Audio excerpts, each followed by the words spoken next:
Great Indian kitchen എന്ന Malayalam cinema പ്രേക്ഷകർക്ക് വളരെ സുപരിചിതമാക്കിയ ഒരു പദമാണ് ഈ ഫോർ പ്ലേ. ആ സിനിമ കണ്ടിട്ടുള്ള പ്രേക്ഷകർക്കറിയാം, ഒരു ഭാര്യയും ഭർത്താവും തമ്മിലുള്ള കിടപ്പറ രംഗത്തിൻ്റെ പശ്ചാത്തലത്തിലാണ് ഈ ഫോർ പ്ലേ എന്ന് പറയുന്ന പദം ഉപയോഗിക്കുന്നത്.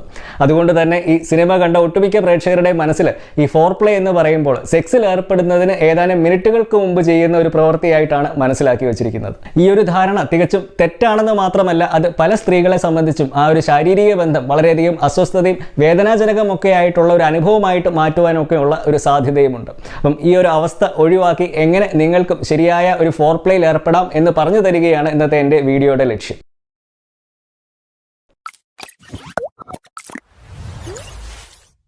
നമസ്കാരം, എൻ്റെ പേര് സംഗീത് സെബാസ്റ്റ്യൻ. ഞാനൊരു സെക്ഷുവാലിറ്റി റൈറ്ററും സെക്സ് എഡ്യൂക്കേറ്ററുമാണ്. നമ്മുടെ ജീവിതത്തിൽ ഉണ്ടാകുന്ന 90% ലൈംഗിക പ്രശ്നങ്ങളും നിങ്ങളൊരു ഡോക്ടറിൻ്റെ അടുക്കലോ സൈക്കോളജിസ്റ്റിൻ്റെ അടുക്കലോ ഒക്കെ പോയി മരുന്ന് കഴിച്ച് ചികിത്സിച്ച് ഭേദമാക്കേണ്ട രോഗങ്ങളല്ല. അത് പരിഹരിക്കാൻ നിങ്ങൾക്ക് വേണ്ടത് ശരിയായ അറിവും സമഗ്ര ലൈംഗിക വിദ്യാഭ്യാസം ഉൾപ്പെടുന്ന ഒരു കൗൺസിലിംഗും മാത്രം മതി. പക്ഷേ ഈ സമഗ്ര ലൈംഗിക വിദ്യാഭ്യാസം എന്ന് പറയുന്നത് ഇന്നും ഡോക്ടർമാരോ സൈക്കോളജിസ്റ്റുകളോ ഒന്നും അവരുടെ കരിക്കുലത്തിൻ്റെ ഭാഗമായിട്ട് പഠിക്കുന്ന ഒരു വിഷയമല്ല. അതുകൊണ്ട് തന്നെ ഇങ്ങനെ ഒരു സേവനം നൽകുവാൻ അവർക്ക് സാധ്യവുമല്ല. ഈ ഒരു തിരിച്ചറിവ് ജനങ്ങളിൽ ഉണ്ടാക്കി അവർ പുറത്തു പറയാൻ മടി കാണിക്കുന്ന ലൈംഗിക പ്രശ്നങ്ങൾ നാണക്കേടോ കുറ്റബോധമോ അപമാന ഭയമോ ഒന്നും കൂടാതെ സ്വകാര്യതയിൽ സുരക്ഷിതമായിട്ട് പങ്കുവെച്ച് മരുന്നുകൾ ഒന്നും കൂടാതെ പരിഹാരം കണ്ടുപിടിക്കാൻ സഹായിക്കുക എന്നുള്ളതാണ് വിവോക്സിൻ്റെ സ്ഥാപിത ലക്ഷ്യങ്ങളിലൊന്ന്. പക്ഷേ ആ ഒരു ദൗത്യം വിജയിക്കണമെന്നുണ്ടെങ്കിൽ എനിക്ക് നിങ്ങളുടെ സഹായം കൂടിയേ തീരൂ. അപ്പോൾ ദയവായി സബ്സ്ക്രൈബ് ചെയ്ത് വീഡിയോസ് മറ്റുള്ളവരിൽ എത്തിക്കാൻ പരമാവധി സഹായിക്കുക. ഈ ഫോർ പ്ലേ എന്ന് കേൾക്കുമ്പോൾ തന്നെ പല ആളുകളുടെയും മനസ്സിൽ വരുന്ന ഒരു ചിത്രം ബെഡ്റൂമിനുള്ളിൽ നഗ്നരായിട്ട് പരസ്പരം ചെയ്യുന്ന ചില പ്രവൃത്തികളാണ്. ഈ ഒരു കാഴ്ചപ്പാടുള്ള ആളുകളും ദമ്പതികളും ഒക്കെ മനസ്സിലാക്കാത്ത ഒരു സത്യം, എന്താണോ നിങ്ങൾ ഈ ഫോർ പ്ലേ കൊണ്ട് ഉദ്ദേശിക്കുന്നത്, അതായത് ഒരു സ്ത്രീയെ സെക്സിന് മുമ്പ് മാനസികവും ശാരീരികവുമായിട്ടൊക്കെ തയ്യാറാക്കുക എന്ന് പറയുന്ന ആ ഒരു പ്രക്രിയ, അത് അവിടെ സംഭവിക്കാറില്ല. അങ്ങനെ അവിടെ ആ ഒരു ലൈംഗിക പ്രവൃത്തി എന്ന് പറയുന്നത് വളരെയധികം വേദനാജനകവും അസ്വസ്ഥതയായിട്ടുള്ള ഒരു അനുഭവമായിട്ടുമൊക്കെ മാറാനുമുള്ള ഒരു സാധ്യതയുണ്ട്. എന്തുകൊണ്ടാണ് ഇത് സംഭവിക്കുന്നത്?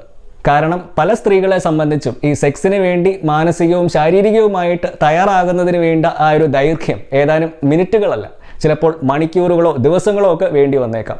അങ്ങനെ ആ ഫോർ പ്ലേയും അതിനനുസരിച്ച് വേണം തുടങ്ങുവാൻ. ഞാൻ ഈ പറയുന്നത് കേൾക്കുമ്പോൾ തന്നെ നിങ്ങളിൽ പലരും ചിന്തിക്കുന്നുണ്ടാവും, ചേട്ടാ ഇത് വലിയ പണിയാണല്ലോ എന്നൊക്കെ. സത്യത്തിൽ ഇത് നിങ്ങൾ വിചാരിക്കുന്നതിനേക്കാട്ടിൽ കൂടുതൽ എളുപ്പമാണ്, കാര്യങ്ങൾ ശരിയായിട്ട് മനസ്സിലാക്കുകയും പ്രവർത്തിക്കുകയും ഒക്കെ ചെയ്താൽ.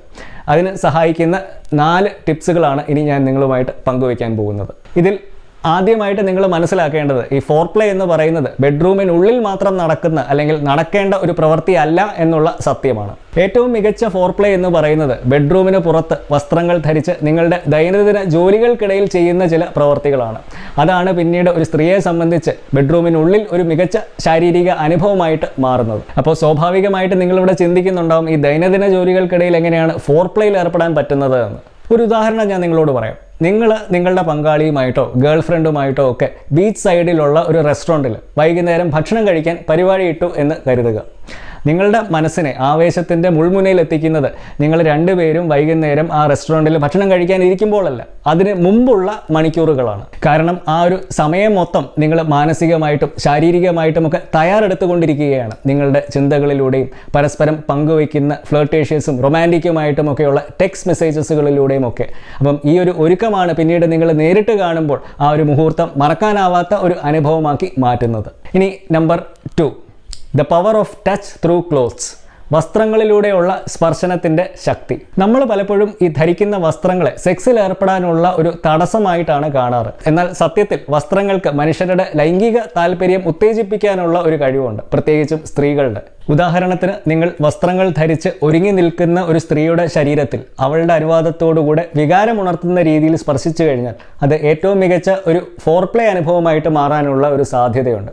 കാരണം ആ സ്പർശനത്തിലൂടെ ആ സ്ത്രീയുടെ മനസ്സിന് ലഭിക്കുന്ന സന്ദേശം എന്ന് പറയുന്നത് ഭാവിയിൽ നിങ്ങളുമായിട്ട് വ്യവസ്ഥയായിട്ട് ഒരു ശാരീരിക ബന്ധത്തിൽ ഏർപ്പെടുന്നതിനെ പറ്റിയായിരിക്കും. അങ്ങനെ അവരുടെ മനസ്സ് ആ ഭാവിയിൽ നടക്കാൻ ഇരിക്കുന്ന സെക്സിന് വേണ്ടി ശാരീരികമായിട്ടും മാനസികമായിട്ടും ഒക്കെ തയ്യാറെടുപ്പിക്കുകയും ഒക്കെ ചെയ്യും. അതുകൊണ്ടാണ് പറയുന്നത്, നമ്മളുടെ ശരീരത്തിലെ ഏറ്റവും പ്രധാനപ്പെട്ട ലൈംഗിക അവയവം എന്ന് പറയുന്നത് നിങ്ങളുടെ കാലിൻ്റെ ഇടയിലല്ല, നിങ്ങളുടെ ചെവികളുടെ ഇടയിലാണ് എന്ന്. നമ്മളിവിടെ സംസാരിച്ച 2 ടിപ്സുകളിലുമുള്ള പ്രധാന ഘടകം എന്ന് പറയുന്നത് പ്രതീക്ഷയാണ്. ഇംഗ്ലീഷിൽ ആൻറ്റിസിപ്പേഷൻ എന്ന് പറയും. അതാണ് പിന്നീട് നടക്കാൻ പോകുന്ന ആ സെക്സിനെ ഒരു മികച്ച അനുഭവമാക്കി മാറ്റുന്നത്. ഈ സമ്മാനമൊക്കെ പൊതികളിൽ നിന്നും വളരെ ക്ഷമയോടുകൂടെ സമയമെടുത്ത് ഓരോ അറ്റവും കീറാതെ ശ്രദ്ധാപൂർവം തുറന്നെടുക്കുന്ന സ്ത്രീകളെ നിങ്ങൾ കണ്ടിട്ടുണ്ടോ? പല പുരുഷന്മാർക്കും ഇത് കാണുമ്പോൾ തന്നെ ദേഷ്യം വരും. കാരണം അവരെ സംബന്ധിച്ച് എത്രയും പെട്ടെന്ന് അകത്തുള്ളത് എന്താണ് എന്ന് കണ്ടുപിടിക്കുക മാത്രമാണ് അവരുടെ ലക്ഷ്യം. ഈ ഒരു സ്ത്രീ പുരുഷ മനോഭാവത്തിലുള്ള ഒരു വ്യത്യാസമാണ് പിന്നീട് സെക്സിലും പ്രകടമാകുന്നത്. അതുകൊണ്ടാണ് ഈ ഫോർപ്ലേ ഫീമെയിൽ സൈക്കോളജിയുടെ ഒരു അവിഭാജ്യ ഘടകമായിട്ട് മാറുന്നത്. ഇനി ടിപ്പ് നമ്പർ 3. ഒട്ടുമിക്ക പുരുഷന്മാർക്കും ഈ ലൈംഗിക വികാരം ഉണർത്തുന്ന ഭാഗം എന്ന് പറയുന്നത് അവരുടെ ലിംഗത്തിൻ്റെ അഗ്രഭാഗമാണെങ്കിൽ, ഒട്ടുമിക്ക സ്ത്രീകളെ സംബന്ധിച്ചും ഈ ഇറോജിനസ് സോൺ എന്ന് പറയുന്നത് അവരുടെ ശരീരത്തിൽ മൊത്തത്തിൽ വ്യാപിച്ച് കിടക്കുന്ന ഒന്നാണ്. അപ്പോൾ ഈ ഒരു വ്യത്യാസം ഉള്ളത് കൊണ്ട് തന്നെ നിങ്ങൾക്ക് നിങ്ങളുടെ പങ്കാളിയുമായിട്ട് ശ്രദ്ധയൊന്നും ആകർഷിക്കാതെ തന്നെ എവിടെ വെച്ച് വേണമെങ്കിലും ഫോർപ്ലേയിൽ ഏർപ്പെടാൻ പറ്റും. ഉദാഹരണത്തിന് പബ്ലിക് ആയിട്ടുള്ള ഒരു സ്ഥലത്ത് വെച്ച് നിങ്ങളുടെ പങ്കാളിയുടെ ചെവിയിൽ അവർ ധരിച്ചിരിക്കുന്ന വസ്ത്രത്തെ പറ്റിയോ അല്ലെങ്കിൽ അവരുടെ മനസ്സിൽ മറ്റെന്തെങ്കിലും ലൈംഗിക ചിന്തകൾ ഉണർത്തുന്ന കാര്യങ്ങളെ പറ്റിയോ ഒക്കെ സ്വകാര്യമായിട്ട് മന്ത്രിക്കുന്നത് ഒരു മികച്ച ഫോർപ്ലേ അനുഭവമായിട്ട് മാറാനുള്ള ഒരു സാധ്യതയുണ്ട്. കാരണം ഒരു സ്ത്രീയുടെ കഴുത്തും ചെവിയുമൊക്കെ നമ്മൾ മുമ്പ് പറഞ്ഞ ഇറോജിനസ് സോൺസ്, അതായത് വികാരം ഉണർത്തുന്ന മേഖലയിൽ പെടുന്നവയാണ്. അപ്പം നിങ്ങൾ ഒരു സ്ത്രീയുടെ ചെവിയിൽ സ്വകാര്യമായിട്ട് മന്ത്രിക്കുമ്പോൾ നിങ്ങളുടെ ശ്വാസം അവരുടെ ആ വികാരം ഉണർത്തുന്ന മേഖലകളിൽ സ്പർശിക്കുകയും അത് അവരുടെ മനസ്സിന് സെക്സിന് തയ്യാറായിക്കൊള്ളാൻ എന്നുള്ള ഒരു സന്ദേശം നൽകുകയും ചെയ്യും. ഇനി 4ാമത്തെയും അവസാനത്തെയും tip, the power of eye contact. ഈ ഫോർപ്ലേയിൽ പല ദമ്പതികളും മനസ്സിലാക്കാത്ത അല്ലെങ്കിൽ വേണ്ടത്ര പരിഗണന കൊടുക്കാത്ത ഒരു കാര്യമാണ് പരസ്പരം കണ്ണുകളിൽ നോക്കുന്നതിൻ്റെ ഒരു ശക്തി. പല പുരുഷന്മാർക്കും നമ്മൾ നേരത്തെ സമ്മാനപ്പൊതിയുടെ കാര്യം പറഞ്ഞതുപോലെ എത്രയും പെട്ടെന്ന് കാര്യങ്ങൾ ചെയ്ത് അവസാനിപ്പിക്കുക എന്നുള്ളത് മാത്രമാണ് പലപ്പോഴും ലക്ഷ്യം. അപ്പോൾ ഇവിടെ നിങ്ങൾക്ക് സമയമെടുത്ത് കാര്യങ്ങൾ ചെയ്യാനുള്ള ഒരു കഴിവുണ്ടെങ്കിൽ അത് നിങ്ങളെ മറ്റുള്ള പുരുഷന്മാരിൽ നിന്നും ആ സ്ത്രീയുടെ കണ്ണിൽ വ്യത്യസ്തനാക്കും. അതിന് സഹായിക്കുന്ന ഏറ്റവും നല്ല ഒരു മാർഗമാണ് കണ്ണുകളിൽ നോക്കി ആശയവിനിമയം നടത്താനുള്ള ഒരു കഴിവ്. ഒരു സ്ത്രീയെ വശീകരിക്കുവാൻ ഏറ്റവും എളുപ്പമുള്ള മാർഗം എന്ന് പറയുന്നത് കണ്ണുകളിൽ നോക്കി സംസാരിക്കുക എന്നുള്ളതാണ്.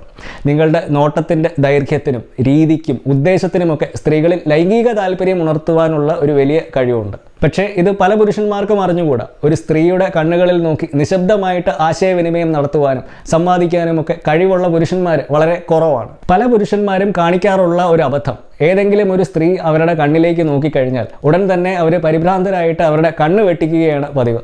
പിന്നീട് ആ സ്ത്രീ നോക്കുന്നില്ല എന്ന് ഉറപ്പ് വരുത്തി കഴിഞ്ഞ് വീണ്ടും അവരെ തന്നെ നോക്കുകയും ചെയ്യും.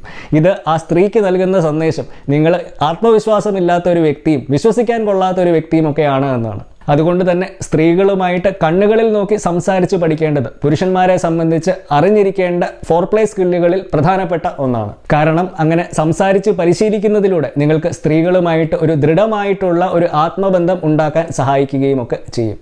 നിങ്ങളുടെ കണ്ണുകൾ നിങ്ങളുടെ ഹൃദയത്തിൻ്റെ ജാലകങ്ങളാണ് എന്ന് പറയുന്നതും അതുകൊണ്ടാണ്. അപ്പോൾ ഒരു പുതിയ വീഡിയോയുമായിട്ട് നമുക്ക് വീണ്ടും കാണാം. So until next time, this is Sangeet Sebastian signing off for VVox. Just sex, no shame.